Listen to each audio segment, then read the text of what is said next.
കാമനു കളി വീടായേ കാഞ്ചനമാല ജനിച്ചേ ഉത്തര ഭാരതവർഷേ ജയപട്ടണമെന്നൊരു ദേശേ കാമനു കളി വീടായേ. സുകുമാരൻ മാഷ് ആണ് ഇവിടെ വിഷയം. മാഷിൻ്റെ ഓർമ്മകൾ നിറഞ്ഞു നിൽക്കുന്ന സന്ദർഭമാണ് ഇത്. മാഷും ഞാനുമായി പരിചയപ്പെട്ടത് 1964. മാഷ് അന്ന് കൂത്തുപറമ്പ് നിർമ്മലഗിരി കോളേജിൽ അഡ്മിഷൻ അദ്ദേഹത്തിന് പ്രവേശനം തേടുന്നതിന് വേണ്ടി വന്ന ദിവസമായി. അവിടെ അന്ന് ഉണ്ടായിരുന്നത് വള്ളോപ്പള്ളി തിരുമേനിയാണ്. ക്രൈസ്തവ സമൂഹത്തിൻ്റെ മേലധ്യക്ഷനായ വള്ളോപ്പള്ളി തിരുമേനി. വള്ളോപ്പള്ളി പള്ളി തിരുമേനി ഇൻ്റർവ്യൂ നടത്തുന്നതിന് ഇടയിൽ അദ്ദേഹത്തോട് സുകുമാരൻ മാഷോട് ചോദിച്ചു, ഒരു പെയിൻറ്റിങ് ഇപ്പോൾ ചെയ്യാൻ പറ്റുമോ? ഉടൻ തന്നെ അദ്ദേഹം സുകുമാരൻ മാഷ് ഒരു പേപ്പർ കൊണ്ടുവരാൻ പറഞ്ഞു. അതോടൊപ്പം തന്നെ ഒരു ക്ലാസ് എടുക്കാൻ വേണ്ടി ഉള്ളതുപോലെയുള്ള ഒരു ബോർഡ് കൊണ്ടുവരാൻ പറഞ്ഞു. അതിനുശേഷം മാഷ് അദ്ദേഹത്തെ ഈ വള്ളോപ്പള്ളിയെ മരിച്ചു. അതുകൊണ്ടാണ് വള്ളോപ്പള്ളി തിരുമേനിയുടെ അല്ലെങ്കിൽ കേരളത്തിലെ ക്രിസ്ത്യൻ ആസ്ഥാനം എന്ന് പറയാവുന്ന കൂത്തുപറമ്പ് നിർമ്മലഗിരി കോളേജിൽ മാഷ് അധ്യാപകനായിട്ടാണ്. ഞാനും മാഷും തമ്മിലുള്ള ശരിയായ ബന്ധം ആരംഭിക്കുന്നത് നീലേശ്വരത്തേക്കാണ്. നീലേശ്വരത്ത് അന്ന് തൃക്കരിപ്പൂരിൽ പെരുങ്കളിയാട്ടം നടത്തി. ആ പെരുങ്കളിയാട്ട സദസ്സിൽ അന്ന് ഒരു പ്രഭാഷണം നടത്താൻ മാഷെയും എന്നെയും അവർ ക്ഷണിച്ചു. മാഷ് നല്ല വിവരമുള്ള കാര്യങ്ങൾ പറയുമ്പോൾ ഒരു വിവരം കെട്ടവനും വേണമല്ലോ എന്ന് വിചാരിച്ചായിരിക്കാം അവരങ്ങനെ ചെയ്തിട്ടുണ്ടാവൻ. ഏതായാലും മാഷ് പെരുങ്കളിയാട്ടത്തെക്കുറിച്ച് പറയാൻ തുടങ്ങിയപ്പോൾ ആദ്യം തന്നെ തുടങ്ങിയത് ഈ നിൽക്കുന്ന ഞാൻ സുകുമാരൻ തീയനാണ്. ഞാൻ വിചാരിച്ചു മാഷ് അങ്ങനെ പറയാൻ പാടില്ലല്ലോ. മാഷ് കേരളത്തിൽ തന്നെ ഏറ്റവും അറിയപ്പെടുന്ന സുകുമാര കലയുടെ ആസ്വാദകനും അതിനപ്പുറത്ത് വളരെ സുന്ദരമായ പ്രഭാഷണങ്ങൾ നടത്തുന്നവനും മനുഷ്യത്വത്തിൻ്റെ അഗാധ നീലിമയിൽ നിൽക്കുന്ന എനിക്ക് ഏറ്റവും ഞാൻ സ്നേഹിക്കുന്ന വ്യക്തിയുമാണ് അദ്ദേഹം. അങ്ങനെയുള്ള മാഷ് എന്താ ഇങ്ങനെ തുടങ്ങിയത്? അപ്പോഴാണ് അദ്ദേഹം പറഞ്ഞത്, ഈ ഇരിക്കുന്ന മുഹമ്മദ് അഹമ്മദില്ലേ, മുഹമ്മദ് അഹമ്മദ് തീയനാണ്. മുഹമ്മദ് അഹമ്മദ് തീയനാണ് എന്ന്. അപ്പോൾ പിന്നെ എനിക്ക് സംശയം കൂടി. കാരണം വല്ല തീവ്രവാദികളോ മറ്റോ മുസ്ലിം തീവ്രവാദികളോ മറ്റോ വന്നില്ലെങ്കിൽ എനിക്ക് ഇവിടെ നിന്ന് പുറത്തു പോകാൻ കഴിയില്ല എന്നുള്ള പേടിയുമായി ഞാൻ അവിടെ നിന്നു. അപ്പോഴാണ് അദ്ദേഹം പിന്നെയും പറയുന്നത്, ഈ ജോർജ് ജോസഫ് സാറില്ലേ, ഈ ജോർജ് ജോസഫ് സാർ ക്രിസ്ത്യനാണ്. എന്നിട്ട് അദ്ദേഹം പിന്നെ കൂട്ടിച്ചേർത്തു, അല്ല ഞാൻ പറഞ്ഞത് നിങ്ങൾക്ക് മനസ്സിലായില്ല, എന്നാൽ ഞാൻ പറഞ്ഞുതരാം, ഞാൻ അന്തിത്യനാണ്. അന്തിത്യൻ എന്ന് പറഞ്ഞാൽ ശരിയായ തീയൻ എ ക്ലാസ് തീയൻ. ഇതവിടെ നമ്മുടെ ഫോക്ലോറിനെ സംബന്ധിച്ചിടത്തോളം നേരത്തെ നമുക്ക് ഒരുപക്ഷെ കേരളത്തിലെ ഏറ്റവും വലിയ ഫോക്ലോറിസ്റ്റ് എന്ന് പറയാവുന്ന നമ്മുടെ പ്രിയപ്പെട്ട രാഘവൻ പൈനാട് മാഷ് ഇവിടെ ഇരിക്കുന്നുണ്ട്. അപ്പോഴും എന്നോട് പറയൂ, നീ എങ്ങനെ അങ്ങനെ പറഞ്ഞത്, അത് എന്തർത്ഥത്തിലാണ് പറയുന്നത്, അന്തി എന്ന് പറഞ്ഞിട്ടൊന്നും ഇല്ലല്ലോ കേട്ടാ.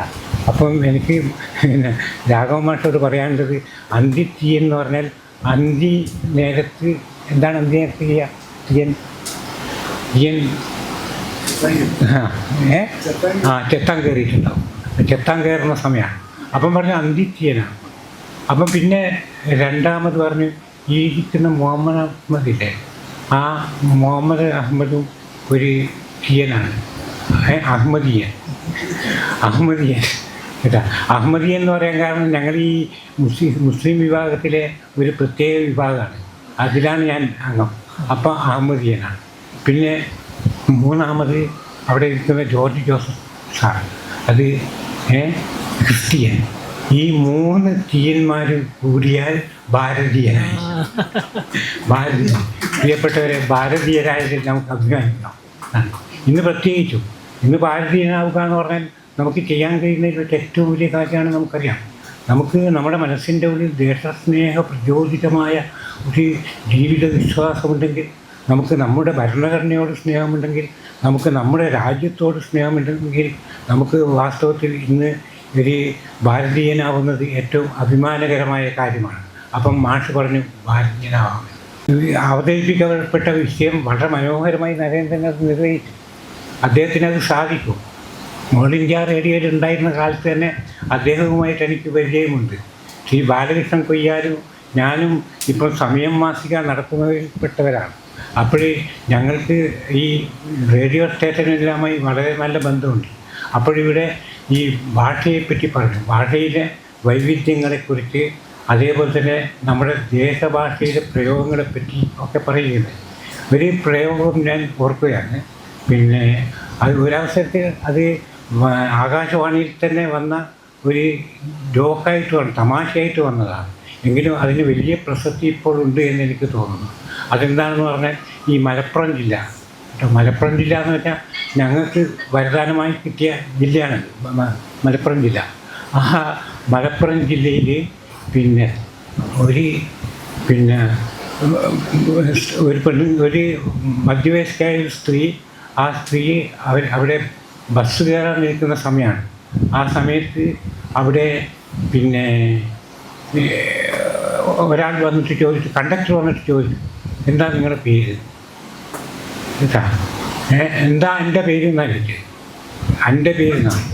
എൻ്റെ എന്ന് വെച്ചാൽ അവിടുത്തെ ഭാഷ നിങ്ങൾക്കറിയാം, എൻ്റെ എന്ന് അവർ പറയില്ല, എൻ്റെ എന്നേ പറയൂ എപ്പോഴും. എൻ്റെ എന്നാണ് അവർ പറയുക. അത് ഒരു അറബി മലയാള പ്രയോഗമാണ് എൻ്റെ എന്നില്ല. അപ്പോൾ എന്താ എൻ്റെ കേട്ടാ പേര് ചോദിച്ചു. അപ്പം ഇയാൾ പറഞ്ഞു അയൽമുട്ടി കേട്ടോ. അപ്പം ചോദിച്ചു നിൻ്റെ ബാപ്പ ആരാണ്? അന്നേരം പറഞ്ഞു ബാപ്പുട്ടി. അപ്പം പിന്നെയും ചോദിച്ചു കേട്ടോ. അപ്പം നിൻ്റെ ഉമ്മ ആരാണ്? അന്നേരം പറഞ്ഞു ഉമ്മൂട്ടി. അപ്പം പറഞ്ഞു എന്നാൽ പിന്നെ അത് പിന്നെ നിങ്ങൾ ഈ പിന്നെ മമ്മൂട്ടിക്കാൻ്റെ ആരവാണ്? മമ്മൂട്ടിയില്ല, നമ്മുടെ സിനിമാ നടൻ മമ്മൂട്ടിയുടെ ആരവാണ്. അപ്പം പറഞ്ഞു മമ്മൂട്ടിനെ അറിയാമെന്ന് പറഞ്ഞു. മമ്മൂട്ടിക്കാരനെ ഞാൻ കണ്ടിട്ടുണ്ട്, മമ്മൂട്ടിനെ അറിയാമെന്ന് ചോദിച്ചു. അപ്പം മമ്മൂട്ടിക്കാർക്ക് പിന്നെ എത്ര വയസ്സുണ്ടാവും ചോദിച്ചു. അപ്പം മമ്മൂട്ടിക്കാരൻ്റെ വയസ്സ് പറയുകയാണെങ്കിൽ മമ്മൂട്ടിക്കാർക്ക് എൻ്റെ പകുതി വയസ്സേ ഉണ്ടാവും കേട്ടോ. എൻ്റെ വയസ്സ് പകുതിയേ ഉണ്ടാകും. എന്നിട്ട് മമ്മൂട്ടിക്ക അത്രയും ചെറിയ ആളാണ് എന്ന് സൂചിപ്പിക്കാൻ വേണ്ടിയാണ് മമ്മൂട്ടിക്കാനെ പറ്റി അങ്ങനെ പറഞ്ഞത്. ഇപ്പം ഇവിടെ ഞാൻ പിന്നെ സുകുമാരൻ മാഷെപ്പറ്റി പറയുമ്പോൾ സുകുമാരൻ മാഷ് പ്രയോഗിച്ചിരിക്കുന്ന പ്രയോഗങ്ങൾ ഇപ്പോഴത്തെ നമ്മൾ തന്നെ പറഞ്ഞല്ലോ. ഈ ആയഞ്ചേരി യശ്മാനൻ, എന്താണ് ആയഞ്ചേരി യശ്മാൻ്റെ പ്രത്യേകത? ആയഞ്ചേരി യശ്മാനൻ എന്ന് പറയുന്നത് വടക്കേ മലബാറിനെ സംബന്ധിച്ചിടത്തോളം നമ്മുടെ വെള്ളരി നാടകങ്ങൾ നടന്ന സ്ഥലം മാത്രമല്ല. വെള്ളരി എന്ന് പറഞ്ഞാൽ എന്താണ്?